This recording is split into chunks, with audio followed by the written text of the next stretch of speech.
Okay, let's talk about something really strange that happened in the silver market on January 30th. It's one of those events that, when you look at it, just doesn't seem to make any sense. The price of silver absolutely cratered, but at the same time, the actual physical metal just vanished. It's a total paradox. So in this explainer, we're going to break down an analysis that tries to get to the bottom of it all. So on that one day, the price just took a complete nosedive. We're talking about a drop from $121 an ounce all the way down to $95. And it happened in just a matter of hours. A huge $26 plunge. And to give you some perspective on that, that works out to a 22% drop in a single week. I mean, that's one of the biggest weekly crashes the silver market has seen in years. So on the surface, you think, wow, total collapse. But that's exactly where the story gets really weird. And this brings us right to the heart of the mystery that the source material points out. The question is simple, right? If the price is in a free fall, why is it suddenly impossible to buy any physical silver? Normally, a price drop means there's too much supply, not enough demand. But this analysis says we saw the complete opposite.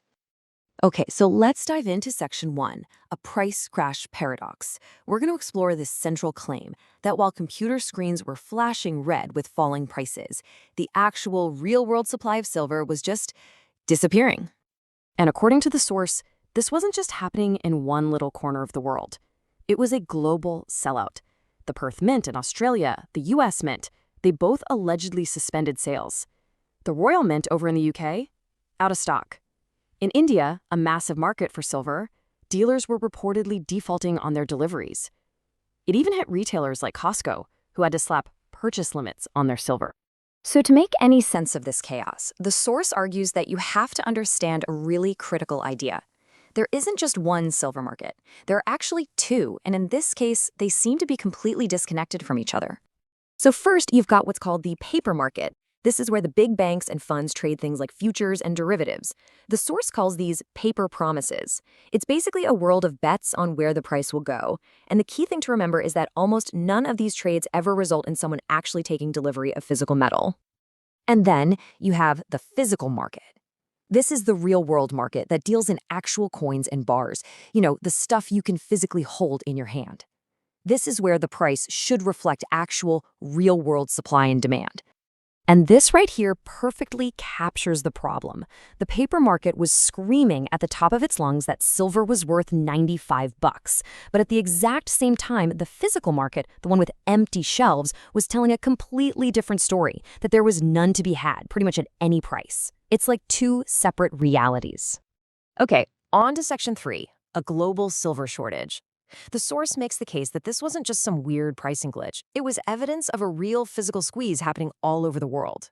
Let's look at the evidence it lays out. Now, this is a really crucial piece of the puzzle. From the source, a notice that the Perth Mint supposedly sent to its dealers before the price crashed.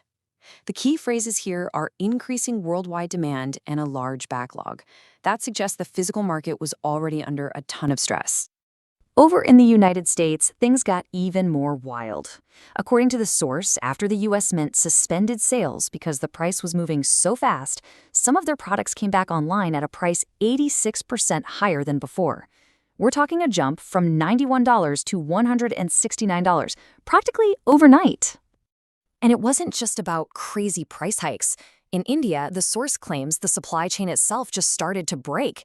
Dealers were reportedly taking people's money, but then couldn't actually deliver the silver, canceling orders because they just couldn't get their hands on any metal. So all of this leads to the source's main theory. What we were seeing was this huge split in behavior between different parts of the world. Basically, while one side of the globe was selling paper, the other side was desperately trying to buy up all the physical metal. The analysis points to this really clear pattern. The big price drops almost always happened during US trading hours. But as soon as the markets in Asia opened up, buyers would rush in, and the price would stabilize or even start to climb. The source's conclusion? The West was selling paper promises, while the East was buying up the real thing. And the amount of physical silver being bought was just staggering. The source highlights data from the Shanghai Futures Exchange that showed an incredible 27 metric tons of silver were physically pulled out of the vaults in one single day. And this quote from the source really puts that number into perspective. At that rate of withdrawal, the analysis concluded that the entire stockpile in Shanghai could be completely gone in less than 3 weeks. Just think about that. Here's another signal that pointed to an extreme shortage of physical metal. It comes from lease rates. That's basically the interest rate you pay to borrow physical silver. The source claims that these rates, which are normally close to zero, just exploded, hitting as high as 39%. That's a crazy premium just to get your hands on the metal, even just for a little while. All right, Section 5, the final takeaway. So what does this all add up to? Let's break down the source's ultimate conclusion from all this analysis.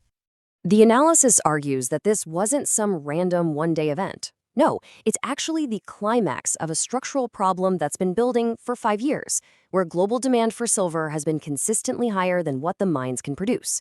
And over time, that's just drained the world's stockpiles, leaving no cushion for a demand shock like the one we just saw. So based on all of this, the source offers some pretty direct advice. For people holding physical silver, it says don't get spooked by the paper price. For those holding paper products, like ETFs, it says you should seriously question whether the metal they promise you is actually there. And for anyone looking to buy right now, be prepared for a tough time, low availability, and really high premiums. And that leaves us with the ultimate question posed by the source. When the price you see on a screen says one thing, but empty vaults and sold-out signs all over the world are saying something completely different, which one is telling the truth?